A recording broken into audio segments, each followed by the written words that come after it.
Hi, Scorpio. It's Christina here from the Tarot Shack, here to do your September 2020 love read, general read. It's just a general reading, so it may or may not resonate this time. Just take what applies, discard the rest. I'm using a few different decks. This is mostly the Rider-Waite deck, as well as I've pulled two cards from Find Your Happy by Shannon Kaiser. This is of reading for Scorpio, Sun, Moon, Rising, and Venus. So let's go ahead and take a look at your first cards here. Now, this is a past, present, and a future spread. So in the top row, you've got the Magician, and you've got it reversed, followed by Temperance, which is upright. So some of you could have been dealing with a Sagittarius, I'm picking up, but not all of you. I've got other signs here, so in a general reading, it could be anyone. I've got Leo, I've got Virgo. Let's see who else is here. I've got Aries, Ace of Pentacles, so really any earth sign, Taurus, Virgo, or Capricorn. I've got Ace of Swords, let's see, so air, so we've got Libra, Aquarius, or Gemini. It really could be anyone, though. I do have multiple signs here. So let's go back to the cards here. The Magician reversed, followed by Temperance. So I feel like there was something that you were trying to balance in your life, something you were trying to get to flow that just wasn't. It just wasn't working in a way. It was difficult for you to manifest this in your life. Some of you literally could have been trying to manifest a Sagittarius. Some of you were trying to make it work with this person and you just couldn't. It didn't have to be a Sagittarius here in the past. It could have been any sign, really. Someone fiery. You could have been trying to manifest, something that you had a lot of passion with, someone fire. Someone who, I'm getting like in and out. So this person might have been in and out of your life, or you might have been in and out of their life. It can be flipped around. It's just someone who, I'm also getting kind of like wishy-washy, hot, cold. This person is not all in. This person, kind of comes and goes. But there is a lot of passion. There's a lot of fire. There's a lot of intensity here. You might have been trying to manifest this person. You might have been trying to manifest a situation like this in your life. It may not have to do anything with the person. This definitely is love for some of you. And in the past here, you weren't letting go of it. So it's like it wasn't working. Okay, it wasn't working. Let's just use like cake baking for an example. You were trying to bake a cake and you got all of the ingredients you needed. Your grandma bakes it this way and she uses this and hers tastes amazing, but something happens every time you try to bake this cake and it either burns or it falls apart or something happens.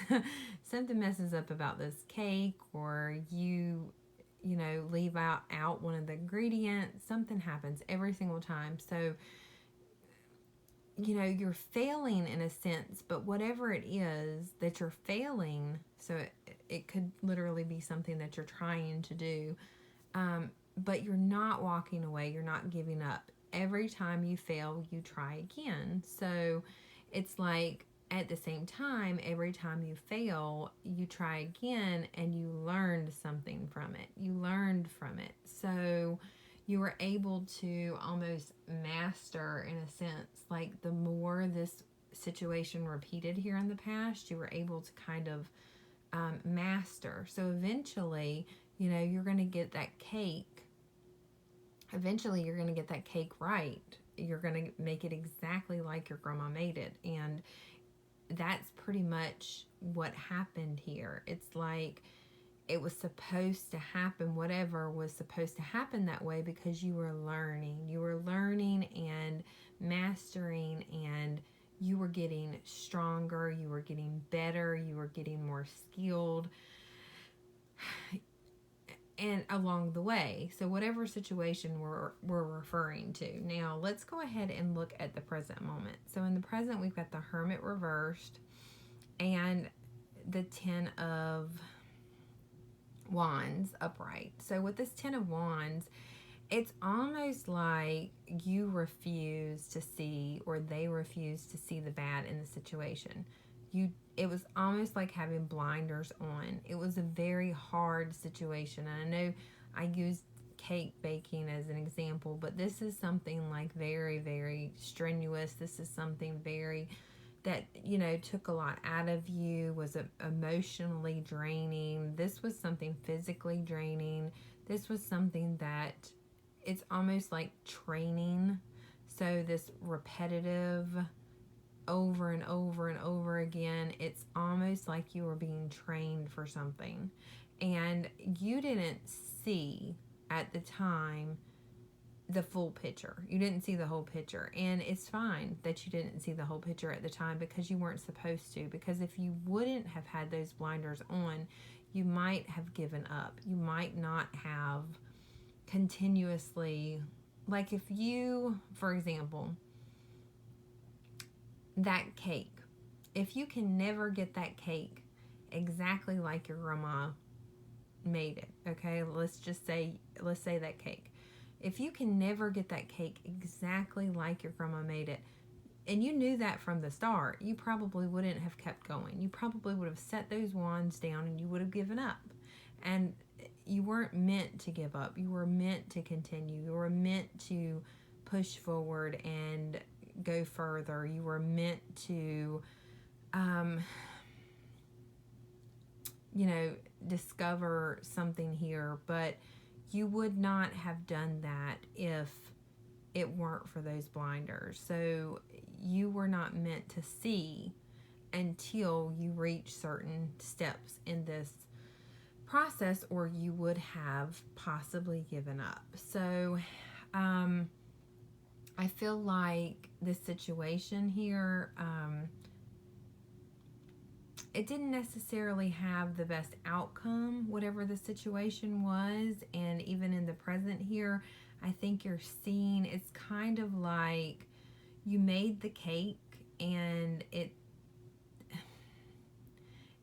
didn't fall apart this time. You know, you had all the ingredients, you used the right ingredients, you didn't burn it, but there's still something that just doesn't taste exactly the same, and you can't figure out, and it's just like that kind of feeling. It's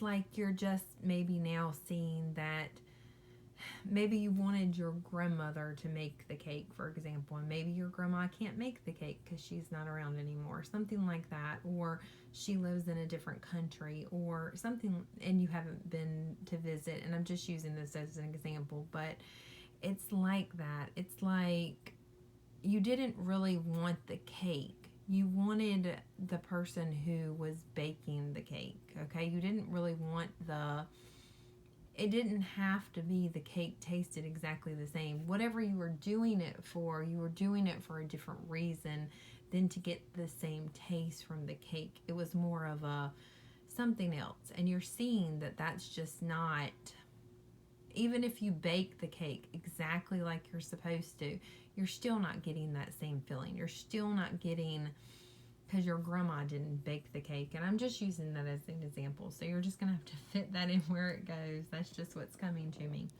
Now in the future, we've got the Seven of Cups. And so now I feel like for some of you here in the present, a door shut, okay? A door shut. And you were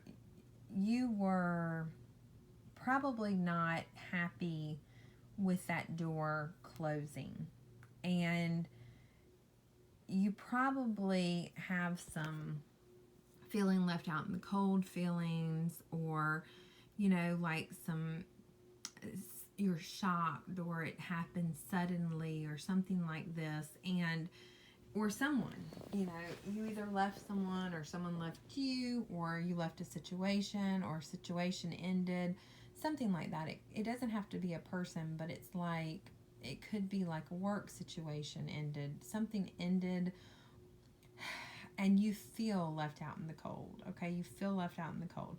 But when something closes, another door opens, and that door doesn't open until something closes.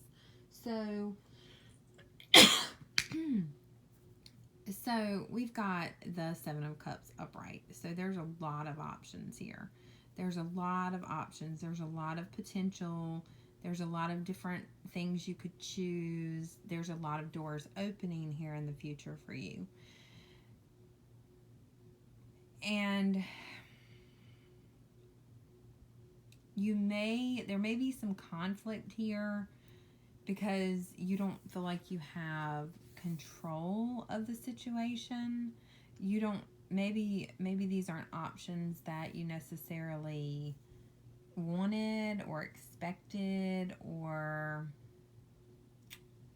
it's just, there's something here with the fact that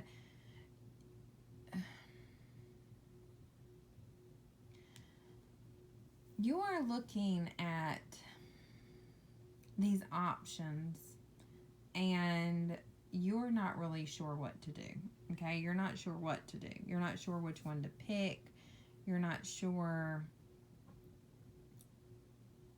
Okay, so what I'm getting now is, like, let's say in the past, let's say you had a situation that you chose and it didn't work out exactly the way you wanted it, and you felt like you chose wrong. Okay, there's no choosing wrong, by the way. You just choose, and one door closes, another door opens, and but you feel like you chose wrong. You felt responsible for that. So, or the other person did.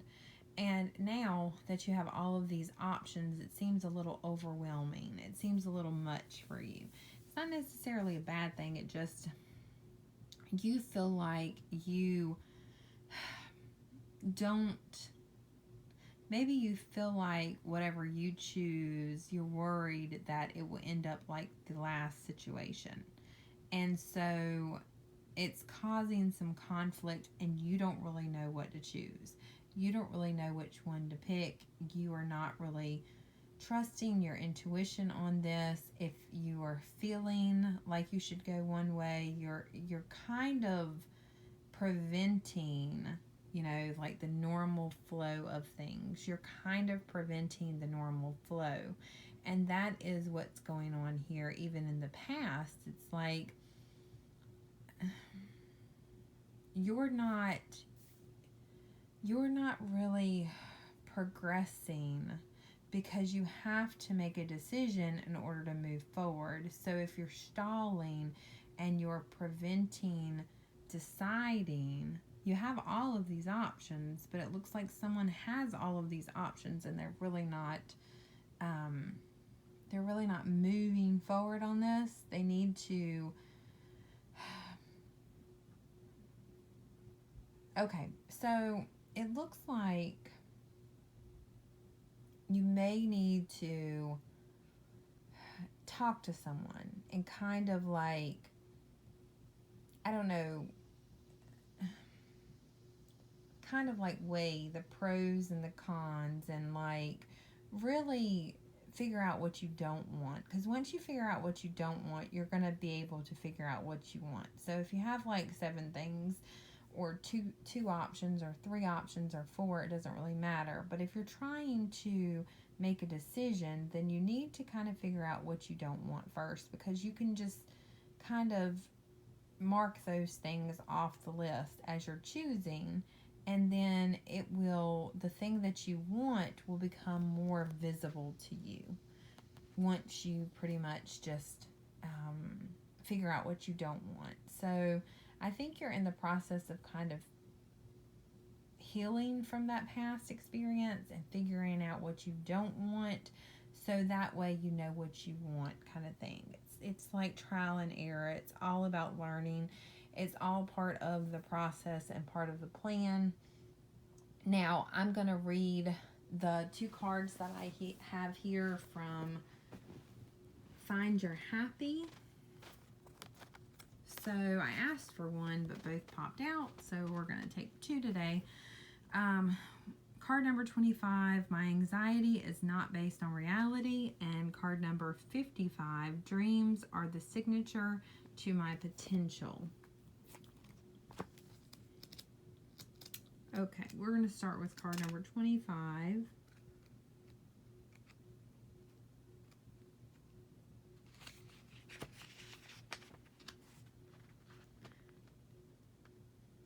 My anxiety is not based on reality. When you have anxiety, you begin to feel as though it is you against the raging world. Everything may collapse on you at the moment, and there will be no escape and no one to help you. The entrapment you feel is not real. It is inspired by fear. The anxiety in your life is often based on false beliefs or fear-based thoughts. Disconnecting from these thoughts is... just turn the page. Difficult but necessary in order to gain mental clarity. Turn your fears over to the universe and trust that you will receive the tranquility you desire. What you crave is inner peace, and you will get it as you continue to show up for yourself and seek out guidance through mentors, new friendships, and connections with yourself. Card number 55.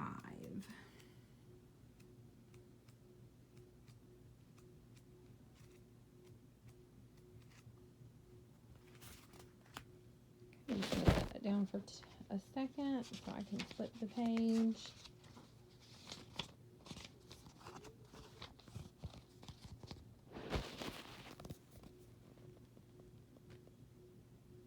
My dreams are the signature to my potential. Your dreams matter, and so do you. You have inspiration that comes to you daily, but you may be ignoring it. Instead of worrying about how or when it can happen, focus on taking clear steps to make it happen. You are in charge of your own life, and the outcome is in your hands. This is empowering because whatever you think and believe, you can achieve.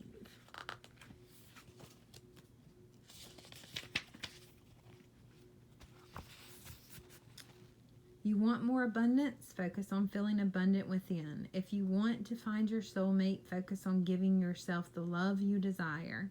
Everything you want is on its way to you, but it can't come to you if you aren't taking action on your dreams daily. Commit daily to your dreams, for they are signatures to your potential. Okay, so I hope this message reached someone it was meant for, and remember, take what applies, discard the rest. It's not meant for everyone. I hope you liked it, and you feel free to like, comment, and subscribe, and I will see you next time.